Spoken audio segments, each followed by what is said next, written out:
am made of silk and steel. Chapter 3. Distantly, Jessica heard Nelson speaking on the phone, hissing at Danny. I honestly don't give a shit where you are right now. I need you and Colleen to get your asses on the first plane back to Manhattan. What's going on? What's wrong? Danny asked, sounding like he was stumbling around whatever area he was standing in. The Peter Parker Protection Squad just got a hell of a lot less theoretical. Foggy answered grimly. There's a creepy guy who murders people with powers. Long story short, he got pissed at Jessica, gathering evidence against him, and kidnapped Peter as his collateral to keep her from beating him to pulp. She was barely paying attention to Foggy on the phone with Danny and Colleen, to Matt speaking angrily with Trish and Eric, to the world around her at all. They never should have taken him back. The reality of not having him with her had made Jessica sick every day, and yet it's the only thought on her mind now. They should never have brought him back into their lives. What kind of chance did any ordinary child stand having parents with lives like theirs? Now that the moment had already arrived, Jess could see that they were always going to end up here. It was destined to happen from the moment they brought him into their world. Abruptly, she yanks Trish out of the conversation she's having with Matt. I want everything on Salinger, every scrape of information you have. If you've got so much as a used Kleenex, I want it. Hesitantly, because her last exchange with Jess hadn't gone so well, Trish pulls a USB drive from her jeans. It's not a lot, she tells her sister apologetically. On paper, he looks like a model citizen. Eric added, he doesn't even have a real job, Jones. He seems to spend all his time collecting degrees that he doesn't use. It isn't the almost redundant list of education diplomas that catch Jessica's eye on the flash drive. It's his photo. Because despite not seeing Salinger today, Jess realized that she has seen this man before. Spoke to him even. Oh my God, she breathed. Matt! Half annoyed with her. She knew damn well she didn't have to yell to get him to hear her, and half frantic with terrified worry, Matt snapped, What? Does Peter have asthma? She demanded. Matt blinked at her for a moment, truly confused by this utterly absurd question. Yeah, he said, wondering if his co-parent had completely gone off the rails. Yeah, Jess, you said that he does. No, Matt, she barked. I mean, you listened to his lungs. Did they sound like the lungs of someone who has asthma? No, they didn't, Matt answered slowly. Jessica, what? Oh my God. Before he made her explain what the hell she was freaking out about, Jessica ordered, pull on my arm. If he were in a better mood, he and Foggy would probably be making pull my finger jokes. Instead, he just said, Jessica, pull my arm, Matthew, she barked, making Eric jump nearly a foot in the air. So he does it. He was afraid for his son's life. He was worried about Jessica's sanity slippage. And so Matt let her hold his hand and pull on her fucking arm. Her voice shook so suddenly he was certain the others didn't hear it. No, harder than that. And again, harder. No, as hard as you can. Matt yanked at her hand with all his strength, and Jess toppled sideways slightly, then drew away from him again, hands resting on the top of her head in disbelief. Oh God, oh God. She turned away from Matt to look back at the computer where Trish's files on Salinger were still on display. Under her breath, she murmured, How did you know? How did Salinger know what? He was trying hard to follow along with her, but just seemed to be going all over the place. Not Salinger, Jessica said, hands pressed to the side of her skull. Peter knew. Oh my God, Matt, he knew when he went with him anyway.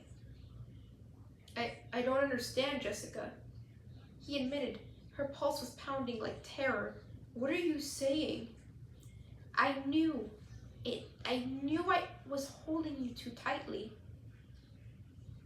Jessica, what are you talking about? Foggy asked gently. He's in so much danger, she told him, congested like she was trying not to cry again. Matt, he's in even more danger than we thought. Peter has superpowers, Matt, and he knew that Salinger was bad. He knew that we were in danger, but he still went with him anyway. Behind the blood-red lenses, Matt's eyes widened. Everything is just so bright. Everything is so loud. It was there, he realized. The parallels were there, in front of him the whole time, but Matt wasn't able to notice because it didn't appear to in exactly the same way. And now their son, who had undetermined superpowers, was in the hands of a serial killer who murdered people with superpowers, had gone with this man willingly if Jessica's theory was correct. Gently, Foggy said, Danny has locked onto a remote connection from a security camera near Peter's school. Salinger took him in a gray minivan heading southwest toward the docks. Jess could not look Matt in the eyes, obviously, but she knew he definitely had a sense of when someone was focusing on him. Let's go. You're taking him with you? Trish asked, surprised, and Matt had to resist the urge to barely tease at her. I want to help you find him. Stop antagonizing Salinger, Jessica replied shortly. You can't help me if you don't get Peter killed in a fit of rage. Until then, stay the hell out of my way and don't tell anyone he's got powers.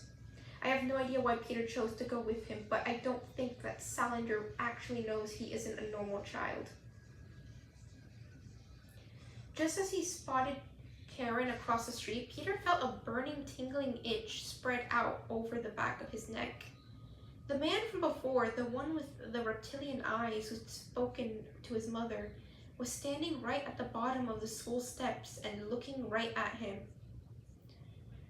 Feeling a terrible pit in the bottom of his stomach, Peter decided to gather up the dregs of his courage and started walking down the steps. He knew what he had to do now. He'd been dodging and hiding from it, but now that he'd seen this guy for the second time, he knew what he had to do. The trouble was having the guts to do it. Falsely innocent, the man said, Aren't you Jessica Jones' son? Yes, Peter said, and glanced over at Aunt Karen. She was staring at him from across the street, and she couldn't possibly know what kind of danger they were in. But she was starting to look more and more worried. The stranger's presence still felt like a hot knife sitting against his jugular. Isn't she picking you up? He asked with equally false worry.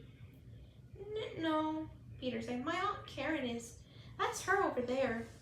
Karen is trying to cross the street now, probably concerned about him talking to a stranger. Swallowing heavily, Peter asked, If I go with you, will you promise not to hurt her? The surprise cleared away some of the mask of bland innocence from the man's face. Why would you think I'm taking you with me? Because you're here for me, he said simply. He wasn't sure before, but now that he was here again at Peter's school, it was clear that the evil man was looking for Peter personally. Biting his lip until he was sure he wouldn't cry, Peter added, But you have to promise not to hurt her. The man cocked his head, more lizard-like than ever. All right, boy, I promise not to hurt her. He squinted down at Peter, leaning toward him slightly, and Peter shrank back, repulsed by the knife of terror digging into his skin. Curiously, the man asked, Is Eric Gelden your father? My father's name is Matt Murdoch, Peter said stoutly, despite his teeth chattering in terror. The man said, though he sounded suspicious. Let's go then. Okay, he mumbled, with one last look at Aunt Karen. She looked stunned, terrified. Peter, she called, and took a step toward them. Peter! His skin crawled as a man pulled something from the pocket of his coat, dark and mate. Its shape left Peter taking shallow breath. A gun. He squeaked, "You said you wouldn't hurt her!"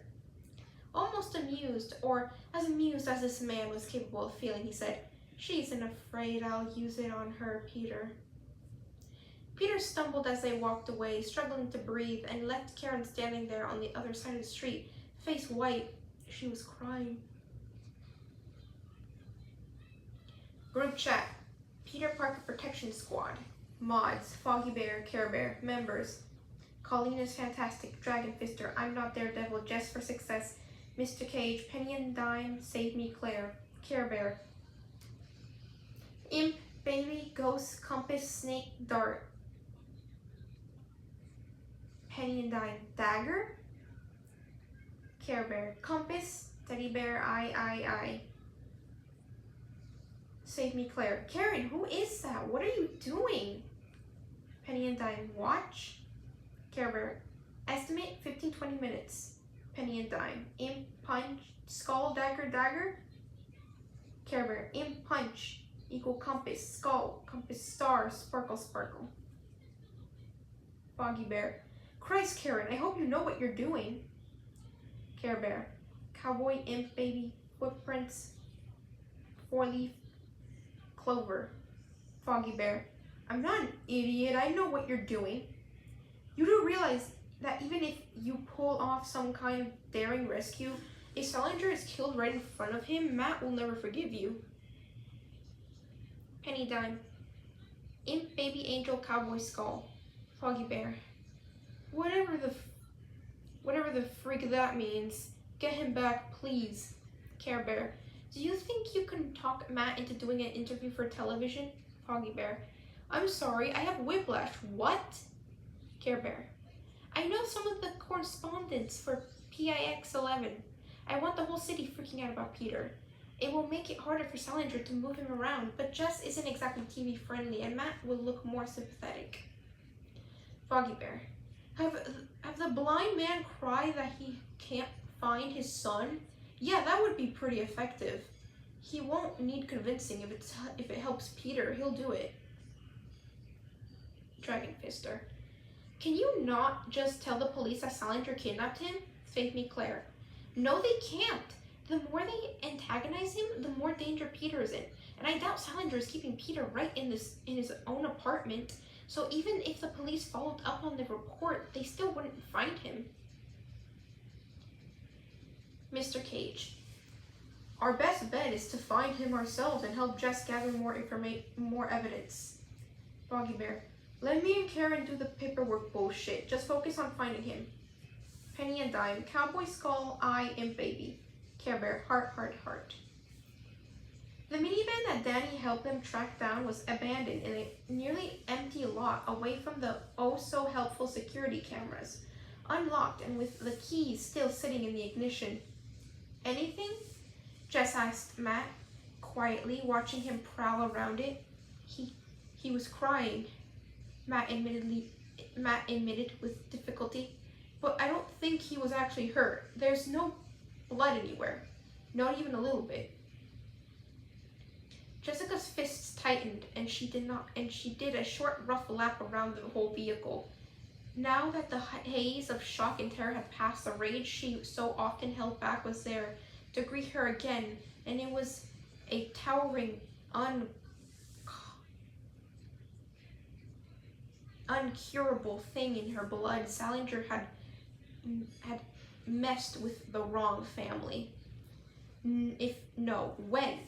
When she got her son back, she was going to pulverize every bone in his body down to powder and leave him alive to really enjoy it. Then she was going to sit Peter down and tell him everything, the rich history of his parents, and how and the why he had apparently been born with these abilities, whatever they were.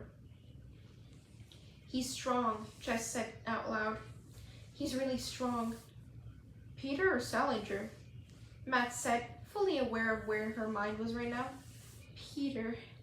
Salinger does some kind of wrestling program at a rec center, she snorted, jaw tight, works with kids.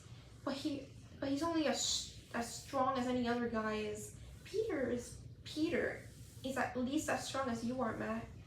I don't know what else he can do, how else he knew that Salinger was dangerous, but he's got some of my strength. He might end up as strong as I am, stronger even, like Mom.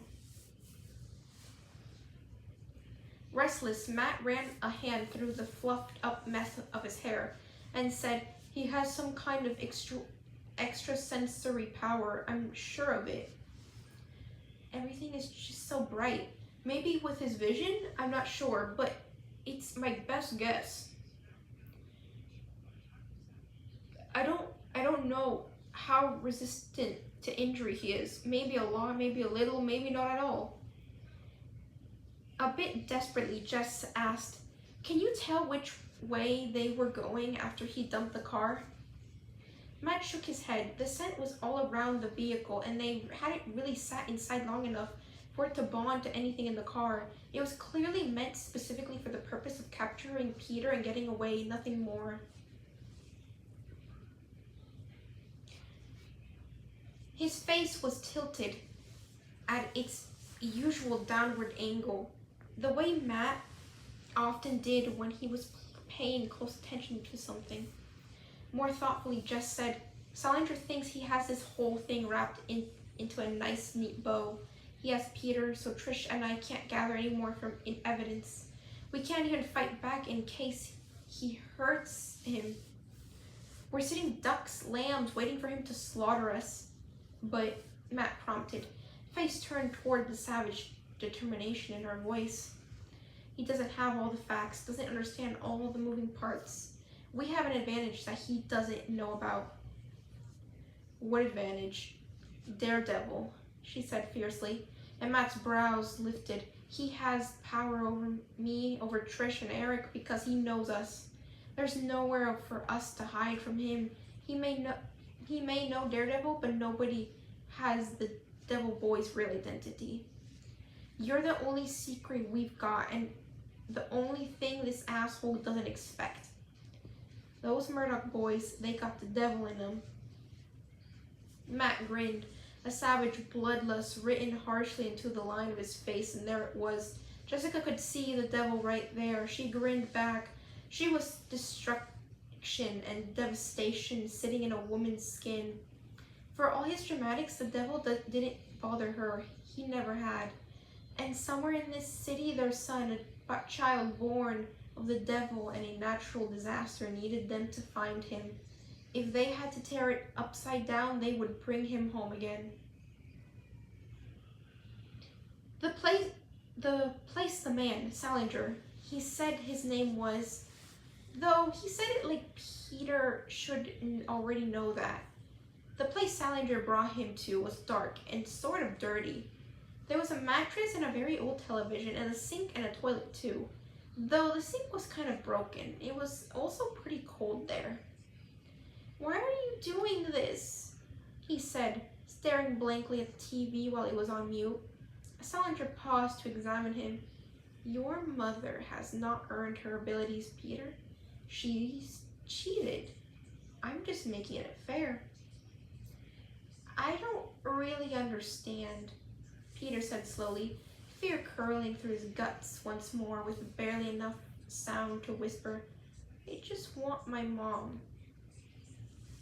She should have thought of that before she and Patricia were so rude to me. Peter was left wearily watching Salinger leave. Then for a brief moment his eyes lit up. Frantically, he smashed the buttons beside the screen to turn the sound up, and the pretty lady who was talking on the news had a very serious face as she said, "And this closely knit neighborhood is reeling with this tragedy. His father, local attorney Matthew Murdoch and Nelson Murdoch and Page, is here with us now. Mr. Murdoch, do you have any words to say about what happened?" Beside her, Dad looked really sad, chin tilted downwards with sadness.